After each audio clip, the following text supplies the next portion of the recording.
Eu quero, nessa manhã, compartilhar com você um texto da Palavra de Deus em 1 Tessalonicenses, capítulo 5, versículo 11. Se você está aí com o seu telefone, o aplicativo da Bíblia, a Bíblia, é importante que você acompanhe. Nós vamos ler alguns textos. Primeira carta de Paulo a Tessalonicenses, capítulo 5, versículo 11. Essa semana eu passava por esse livro.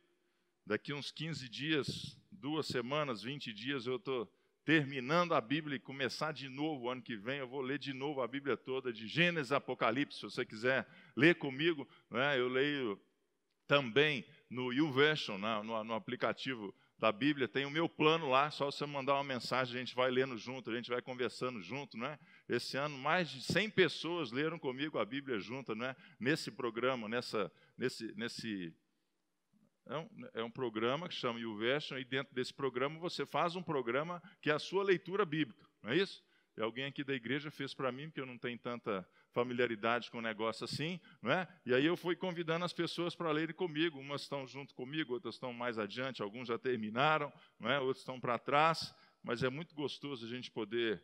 Tem grupo de maratonista, tem grupo de corredor, tem grupo de bike, tem grupo de isso, disso, daquilo outro, né? Grupo de leitura bíblica também, olha que coisa legal. E essa semana a gente passou pela carta de Paulo à igreja de Tessalônica, capítulo 5, versículo 11. Eu li a carta toda, esse versículo especialmente me chamou a atenção, que diz assim: por isso, versículo 11, capítulo 5, 1 Tessalonicenses.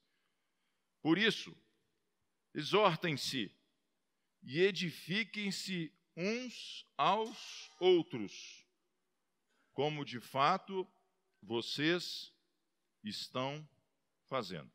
Esse é o versículo que vamos ler nessa manhã. Vamos falar juntos? Por isso, exortem-se e edifiquem-se uns aos outros, como de fato já estão fazendo. Ao final dessa carta, o apóstolo Paulo, depois de trazer pérolas para essa igreja, de falar sobre vários assuntos, de falar sobre várias questões que são importantes na nossa vida diária, ele começa a sua despedida, ele começa, né, as suas instruções finais, ele começa a terminar a sua carta, e ele diz assim, ó, é importante que vocês consigam desenvolver entre vocês, da forma com que vocês já estão fazendo, a edificação mútua.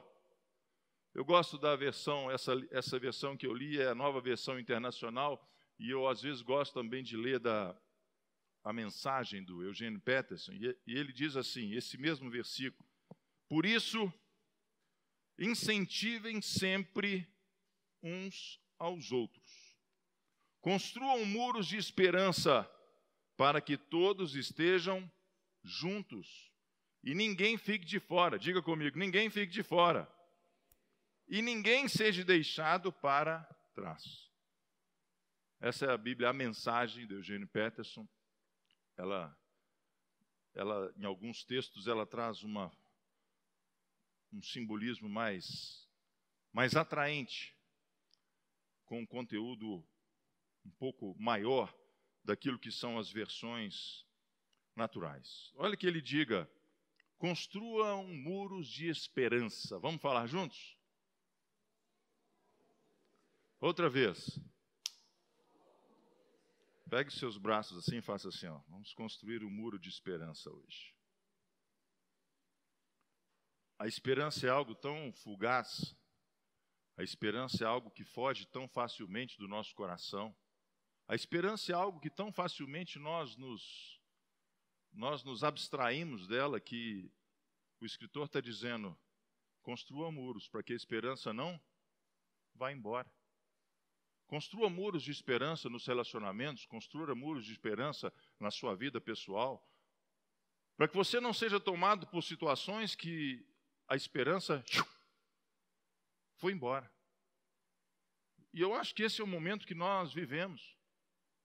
Sabe, pessoal, você, eu, não é? A gente vem segunda onda de Covid, não vem segunda onda de Covid, vai fechar o comércio, não vai fechar o comércio, A segunda onda, será que é pior do que a primeira? Tem gente morrendo, tem gente que não morre, tem gente que é infectado, tem gente que não é infectado. Eu tenho certeza absoluta que na sua conversa diária, ou se não diária, semanal, você tem perguntado para alguém ou procurado alguma informação que dia que essa vacina abençoada chega no Brasil, para a gente poder tomar essa vacina, para todo mundo ser imunizado contra o Covid. Ou seja, e nisso a esperança vai se achatando, a esperança vai se achatando, a esperança vai reduzindo, não é? As possibilidades de vida vão se esvaindo, às vezes as pessoas são tomadas de más notícias. E eu já falei nas semanas passadas, né, sobre a importância de construirmos a esperança, sobre a importância de praticarmos a esperança, sobre a importância de recobrarmos a esperança nas nossas vidas. E esse texto ele fala muito disso. Olha, eu exorto vocês. Se você pudesse dar uma sacudida em quem está do seu lado, uma sacudida bem forte aí, ó, uma sacudida para prestar atenção. Preste atenção. Acorda quem está dormindo agora de manhã. Se você está me ouvindo, acorda nessa manhã. Preste atenção, eu exorto a vocês. De tudo que eu falei, vocês se capturem de esperança. É uma exortação de Paulo.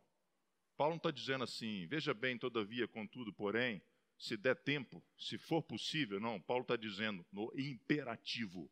Construa esperança na sua vida. Diga para quem está do seu lado, esse é meu compromisso nesse final do ano.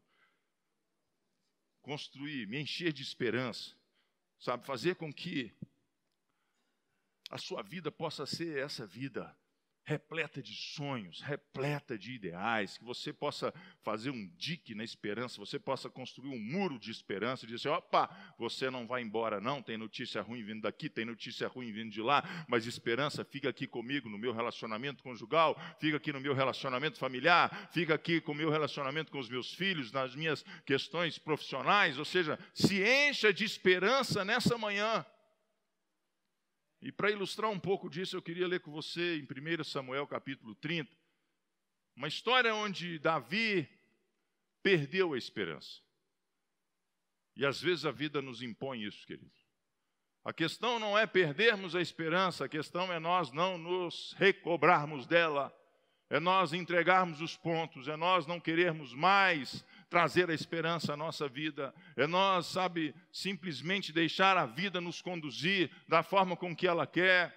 E nessa manhã eu quero te fazer um apelo, quero te fazer uma súplica, que você se encha de esperança, que você sonhe de novo os seus sonhos, que você busque de novo os seus ideais, que você respire fundo e coloque oxigênio para dentro dos seus pulmões e que você diga, os meus melhores dias em Deus ainda estão por vir, porque eu estou vivo, porque Deus tem me concedido vida, porque Deus tem me permitido sonhar, porque Deus tem me permitido me relacionar com as pessoas que estão à minha volta.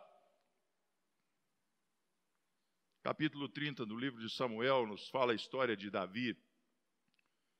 Eu quero ler rapidamente para você alguns versículos. Quando Davi e seus soldados, capítulo 30 de 1 Samuel, versículo 1, chegaram a Ziglag no terceiro dia. Os amalequitas tinham atacado o Neguebe e incendiado a cidade de Ziglag. Sabe qual era a cidade de Ziglag? Ziglag era a cidade em que as esposas de Davi e os filhos de Davi moravam. Enquanto Davi saiu para guerrear, enquanto Davi saiu para lutar as suas batalhas, saiu para o seu trabalho, saiu para a sua missão, os inimigos vieram sorrateiramente, invadiram a cidade dos soldados de Israel, do exército de Israel, dos soldados de Davi. Saquearam completamente a cidade. Queimaram tudo. Você está comigo? Queimaram tudo. Levaram cativo todas as mulheres e todas as crianças. Esse é o estado desse texto. Os amalequitas tinham atacado Neguebe, incendiado a cidade de Ziglag. Levaram como prisioneiros todos os que lá estavam, as mulheres, os jovens, os idosos. Ninguém mataram, mas os levaram consigo Quando prosseguiram ao seu caminho e chegaram a Ziglag, Davi e seus soldados encontraram a cidade destruída pelo fogo e viram as suas mulheres, os seus filhos, as suas filhas tinham sido levados como prisioneiros. Então Davi e seus soldados choraram em alta voz, até não terem mais forças. Versículo 5, as duas mulheres de Davi também tinham sido levadas, Ainoã de Jezreel e Abigail de Carmelo, e que fora dada a mulher de Nabal. Davi ficou profundamente angustiado, pois os homens falavam em apedrejá-lo. Todos estavam amargurados por causa dos seus filhos e das suas filhas. Davi, porém, fortaleceu-se no Senhor, seu Deus. E então Davi disse ao sacerdote Abiatar, filho de Aimeleque: traga-me o colete sacerdotal.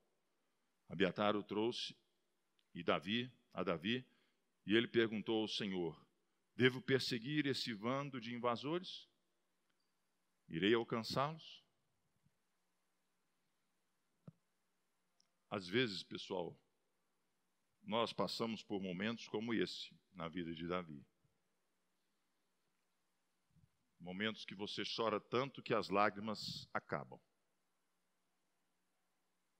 Momentos de profunda angústia, de profundo pesar, um completo desconhecimento daquilo que de fato foram os motivos que te levaram a viver aquilo que você está vivendo.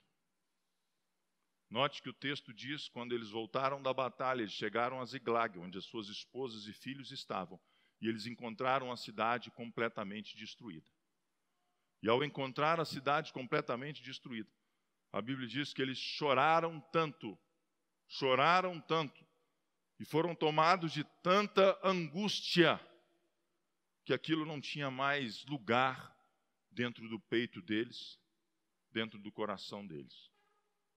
Em algum momento da nossa história, em algum momento da nossa vida, e por mais de uma ocasião, passamos por situações como essa. Uma família que vive o luto, uma família que vive a perca de um negócio, uma injustiça, um desrespeito. Uma família que é acometida de situações de um diagnóstico negativo, de um abandono. E a nossa cabeça se enche de minhocas e se enche de porquês. Eu remeto novamente ao texto do apóstolo Paulo, lá em 1 Tessalonicenses, capítulo 5, versículo 11. Eu exorto a vocês que vocês se encham de esperança. Construam muros. Porque vão existir situações na vida de vocês, gostaria eu de falar que não, mas vão existir situações na vida de vocês que a esperança vai fazer para si asas e vai querer ir embora. E você vai pedir para você a morte. Você está entendendo? Porque foi isso que aconteceu aqui. Era tanta tristeza, era tanta destruição, era tanta lástima, era tanto choro, era tanto pranto. Falou assim: Davi, que Deus é esse? Que enquanto a gente luta as suas batalhas, enquanto a gente cumpre a sua missão, enquanto a gente prega o evangelho, vamos contextualizar, enquanto a gente está na igreja, e de repente eu volto para casa e vejo a minha casa em chamas, e vejo a minha casa devastada, eu vejo as coisas completamente destruídas. Diante das circunstâncias como essa na vida, a gente só tem duas escolhas. Ou nós vivemos como vítimas e culpamos alguém e nos fragilizamos e nos vitimizamos, e dessa forma nós permanecemos feridos e nós permanecemos abatidos durante a nossa vida toda, e muitas vezes nós tomamos esse caminho. E cuidado, diga para quem está do seu lado, cuidado, não tome esse caminho, não tome um caminho de se vitimizar, não tome o caminho, sabe, de culpar. Se você vê esse texto que nós lemos, as pessoas estavam tão estéreis, as pessoas estavam tão fora de si, as pessoas estavam tão angustiadas, tão entristecidas, tão deprimidas, que elas disseram o seguinte: vamos apedrejar Davi. Ele é o culpado disso. O grande rei de Israel, o grande conquistador, aquele que matou Golias, aquele que foi o grande conquistador de Israel.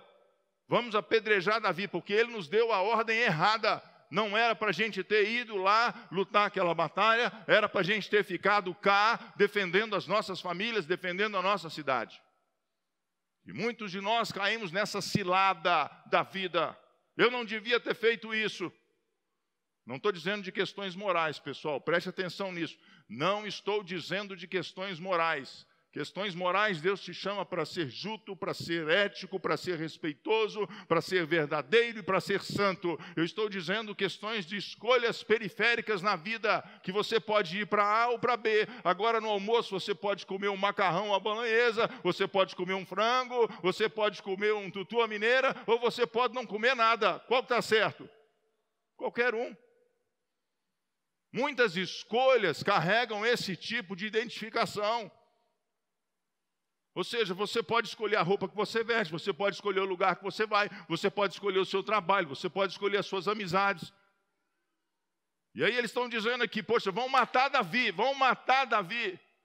Essa é a cultura do vitimismo, essa é a cultura da culpa, essa é a cultura da condenação, essa é a cultura do bateu, levou na nossa vida, na nossa sociedade, e muitos de nós ainda vivemos debaixo dela, mesmo estando dentro da igreja. De quem é a culpa? De quem é a culpa por isso ter acontecido no meu casamento? De quem é a culpa por isso ter acontecido na minha família, com os meus filhos? De quem é a culpa? Vão matar esse desgraçado. Se eu encontrar com ele na minha frente, eu mato ele. E tem muita gente por aí querendo matar o marido, querendo matar a mulher, querendo matar o pastor. É fácil a gente jogar pedra nos outros, pessoal. É fácil a gente ver o que aconteceu lá em Porto Alegre, aquela situação vexamosa, aquela situação desumana, aquela situação terrível, porque Deus nos fez todos iguais, diante de Deus nós somos todos iguais, não é a cor da nossa pele que faz da gente melhor ou pior, absolutamente. Nós somos filhos de Deus, todos nós somos filhos de Deus e merecemos ser respeitados como tal. Isso não tem nenhuma dependência com o quanto você tem de dinheiro no bolso, com qual é o tipo da sua epiderme, com qual é o seu diploma. Você merece respeito e dignidade, porque você é a imagem e semelhança de Deus, e ponto final. Mas quando a gente vive situações como essa, nós viramos como sociedade, e a primeira pergunta que vem na nossa mente é: quem é o culpado? Quem é o culpado? Então vamos por aí. Vamos por aí saqueando as cidades, vamos por aí saqueando as lojas, vamos por aí jogando pedra a Jesus diante daquela mulher adúltera. Você se lembra daquele texto em Lucas? Foi pega em flagrante adultério, a Bíblia diz, trouxeram aquela mulher aos pés de Jesus. A lei levítica mandava que aquela mulher fosse apedrejada, e a Bíblia diz que Jesus estava agachado, escrevendo no chão. Agachado. Talvez com um pedaço de madeira, que é as brincadeiras de criança, né? Quando você pega uma varinha e começa a escrever no chão. E perguntaram a ele: Jesus, a lei manda apedrejar essa mulher, ela foi pega em flagrante adultério. O homem ninguém sabe onde estava, mas a mulher estava lá. Como se adultério fosse cometido por uma pessoa só. E Jesus escrevendo no chão. A Bíblia não diz o que Jesus estava escrevendo, mas a gente pode imaginar. Você pode imaginar? Jesus devia estar escrevendo assim: mentirosos, idólatras, sem vergonhas, antiéticos, desrespeitosos. E depois Jesus nos traz aquela pérola, quando ele se levanta para de escrever no chão, já deve ter escrito 10 ou 20 palavras e fala assim: quem não tiver cometido pecado, que atire a primeira pedra. E as pessoas viram que Jesus tinha escrito, e eu acho que aquelas palavras começavam a saltar da terra e entrar no coração das pessoas. Porque a Bíblia diz que dos mais velhos até os mais novos, todos foram indo embora. E só ficou Jesus e aquela mulher. E Jesus disse para ela: mulher, onde estão seus acusadores? Eu tampouco te condeno, vai e não peques mais. A nossa vida, queridos, precisamos entender e viver. O cair é dos homens, mas o levantar é de Deus.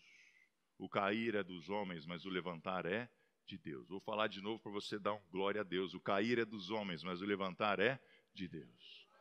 Davi tinha sofrido amargamente, o seu exército também, os seus soldados também. Eram 600 homens. A primeira reação deles foi o seguinte: nós vamos matar Davi. Nós vamos encontrar o culpado, nós vamos encontrar o culpado. Quem é o culpado desse ano ter sido esse ano da forma com que foi? Eu, daqui a 10 anos, vou estar lembrando do Covid. E aí você vai fazer a mesma coisa. Daqui a 10 anos, pergunta aí para quem está do seu lado, daqui a 10 anos, como é que você vai lembrar dessa epidemia?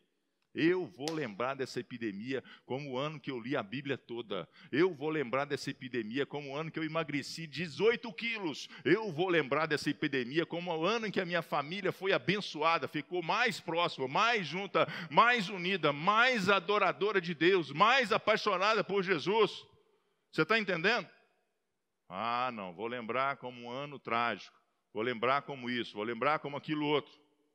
Você traz à memória aquilo que pode te dar esperança. Muita coisa boa está acontecendo na sua vida. Posso dar um glória a Deus? Muita coisa boa Deus tem para acontecer na sua vida. E aí aquela turma falou assim: vão matar Davi. Chega de vitimismo entre nós, gente.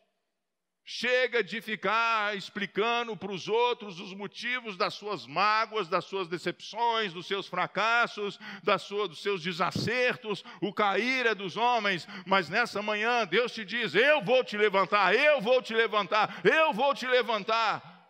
Não interessa por que aconteceu, não interessa as circunstâncias, Deus em nós é maior. O apóstolo Paulo diz: Cristo em vós é a esperança da glória. Quem disse que Deus está preso ao Covid? Quem disse que Deus está...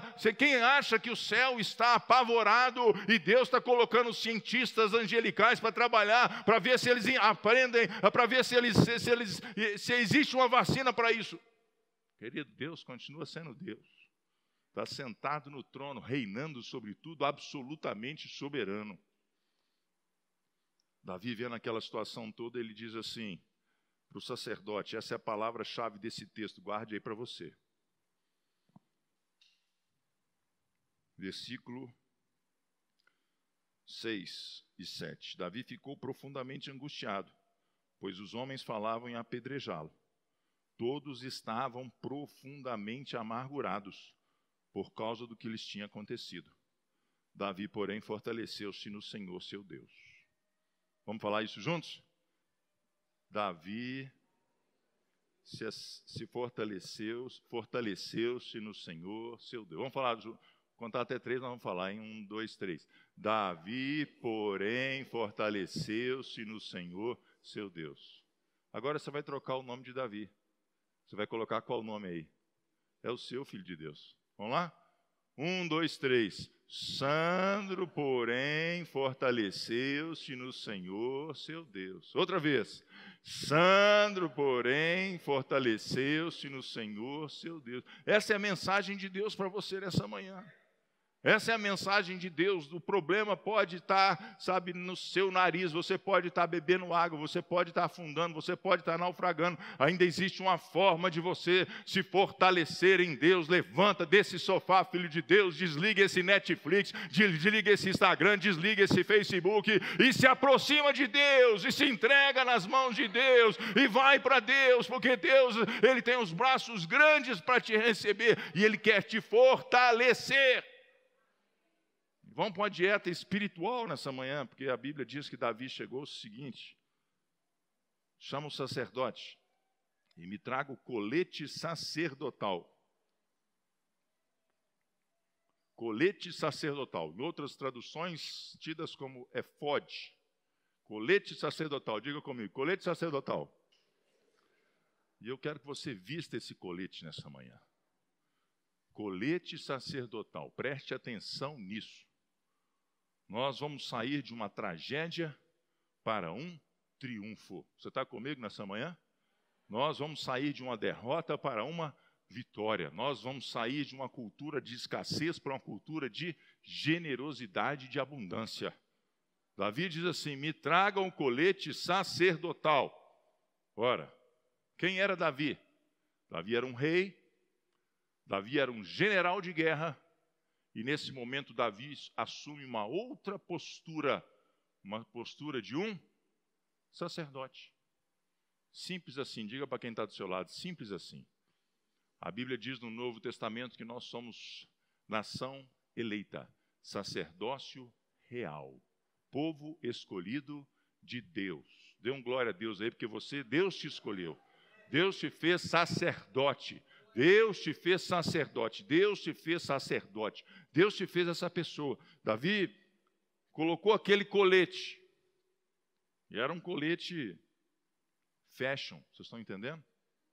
Tem gente de moda aqui, vocês estão sabendo o que eu estou falando. Não era uma roupa marmota, não era uma qualquer coisa. Não era uma calça jeans e entendeu? Era um trem arrumado. Colete sacerdotal. Tinha pedras preciosas naquele colete. Tinha cores. Cada cor tinha um significado. Tinha um tipo de pano que também carregava um significado. Queria eu, nessa manhã, te dar esse colete sacerdotal de presente, porque foi esse colete sacerdotal que fez com que Davi se fortalecesse. E eu oro nessa manhã para que você se fortaleça em Deus. Os sacerdotes na Bíblia tinham e têm 3 principais funções.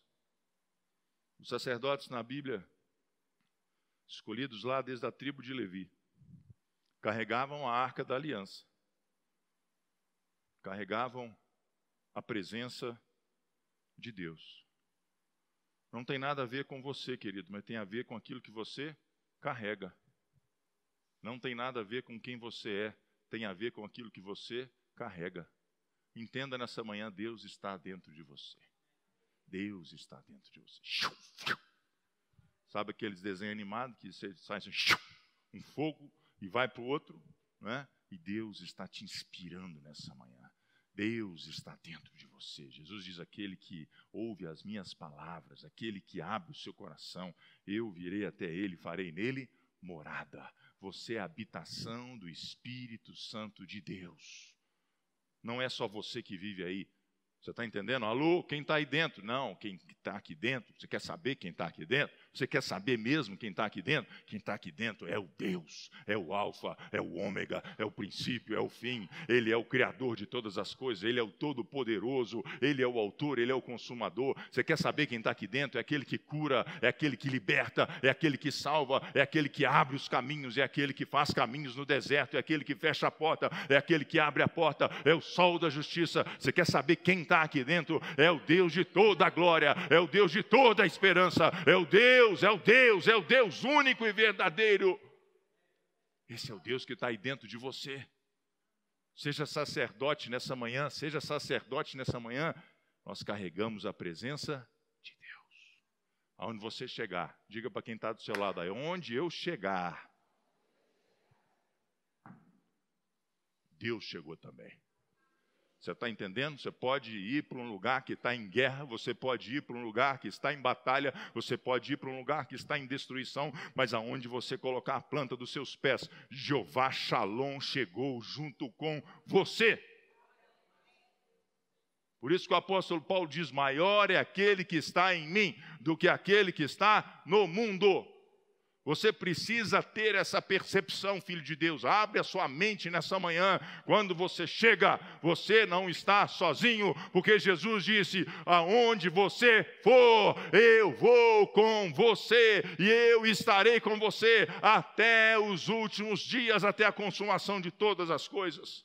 Deus está com você. Será que é coisa difícil da gente entender? Deus está com você. Você entrou no avião, Deus está com você. Você entrou na sua casa, Deus entrou com você. Você entrou dentro do ônibus, Deus entrou com você. Você entrou na sua sala de faculdade, Deus entrou com você. Dá licença, Deus, aqui você não pode entrar. Não existe isso.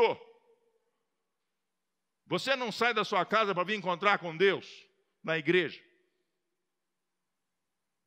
Você sai da sua casa para vir aqui, para encontrar com as pessoas e juntos celebrarmos o nome de Deus que você já trouxe da sua casa. Porque Deus não habita em templos feitos por mãos de homens. Então nós nos fortalecemos em Deus quando você percebe, quando você vive, quando você experimenta o que o apóstolo Paulo nos diz em Romanos: maior é aquele que está em mim do que aquele que está no mundo. Deus está com você. Se fortaleça em Deus nessa manhã. Por isso o apóstolo Paulo diz: eu posso todas as coisas naquele que me fortalece. O sacerdote carregava a arca da aliança, você se lembra disso? A arca que guardava o decálogo, as tábuas da lei, a vara de Arão, uma prova do pão, do maná, que desceu por 40 anos no deserto. Aquela arca simbolizava a presença de Deus. Os sacerdotes eram os únicos homens que podiam carregar aquela arca. Davi está dizendo: eu quero vestir essa estola sacerdotal. Está dizendo: eu quero carregar a presença de Deus. Você está comigo nessa manhã? Está entendendo? Falou: eu preciso que as pessoas entendam que eu sou um sacerdote do Deus Altíssimo. Sacerdote não é quem sobe nesse púlpito. Sacerdote não é quem prega a palavra. Sacerdote é quem tem Deus no seu coração, quem entregou a sua vida a Ele. A Bíblia diz que Deus nos fez sacerdotes, Deus nos fez uma nação escolhida, Deus nos fez um povo santo de propriedade exclusiva dEle. Você tem o Espírito Santo de Deus. Mas o sacerdote também tinha uma outra vocação, e era ministrar ao Senhor. Ele era responsável pela adoração, pelo louvor, pelas luzes acesas, pelas velas, pelos castiçais, a lâmpada que não se apagava em nenhum minuto durante 365 dias do ano, e não tinha essa luz elétrica, era luz, outro tipo de luz. E ele era responsável por trazer essa ministração. Querido, você quer se fortalecer em Deus? Vamos fazer um spoiler aqui para você. Fica de pé, fica de pé, fica de pé. Um minutinho, fica de pé. Vou te ensinar como é que você vai se fortalecer em Deus. Você não vai se fortalecer em Deus estirado aí no seu sofá vendo série de Netflix. Você não vai se fortalecer em Deus estirado aí na sua cama lendo livro de autoajuda. Entendeu? Você não vai se fortalecer em Deus conversando com as pessoas, por melhores que elas sejam. Você vai se fortalecer em Deus a hora que você entender que o sacerdote precisa ter como uma das suas vocações adorar a Deus. Adorar a Deus, adorar a Deus. Levante bem alto as suas mãos. Vem aqui, Davi. Vem aqui, Davi. Aí você levanta as suas mãos e você está passando por um problema, você está passando por uma dificuldade, você está passando por uma, sabe, o tempo fechou na sua casa, o tempo fechou no seu casamento, o tempo fechou no seu trabalho, o tempo fechou nas suas finanças, você veste a estola sacerdotal, você para de reclamar da vida, você para de murmurar da vida, você para de culpar as pessoas pelo que te aconteceu, você para de ficar assustado com o Covid, você para de ficar assustado com a política, você para de ficar assustado com a economia, e você veste a sua estola sacerdotal, e você diz: eu sou um sacerdote do Senhor, e você levanta as suas mãos, e você começa a adorar a Deus, e você começa a louvar a Deus, e você começa a entoar cânticos de louvores a Deus, e você começa a engrandecer o nome de Deus. E vamos fazer isso nessa manhã. Levante aí as suas mãos, você vai ver o que vai acontecer na sua vida, você vai ver, sabe, como Deus te fortalece, como Deus vem sobre a sua vida, porque Ele está nesse lugar, e adoração traz a presença de Deus. Querido, crente adora a Deus é com a mão levantada, crente adora a Deus é de pé, crente adora a Deus é entusiasmado, entendeu? Você pode ver jogo de futebol sentado, você pode ver a sua série escornado no sofá, você pode cruzar os braços para conversar com os homens, mas quando você vem na presença de Deus, você levante as suas mãos, você levante dessa cadeira, você aprume o seu corpo, porque Deus quer falar com você, Deus quer te ver um general, Deus quer te ver um soldado, Deus quer te ver um valente, Deus quer te encher da presença dEle. Pastor, eu não estou com vontade. Quem disse que você precisa estar com vontade, filho de Deus? Porque está abatido a minha alma, porque te turbas dentro em mim. O Davi disse: você tem que dar uma ordem ao seu corpo. Uma ordem, falou: eu vou adorar a Deus. O pau está quebrando lá em casa, mas eu vou adorar a Deus. O pau está quebrando lá no trabalho, mas eu vou adorar a Deus. Tem uma semana que meu marido não conversa comigo, mas eu vou adorar a Deus. Perdi o emprego, recebi um diagnóstico terrível do médico. O médico falou que eu tenho 6 meses de vida, mas eu vou adorar a Deus.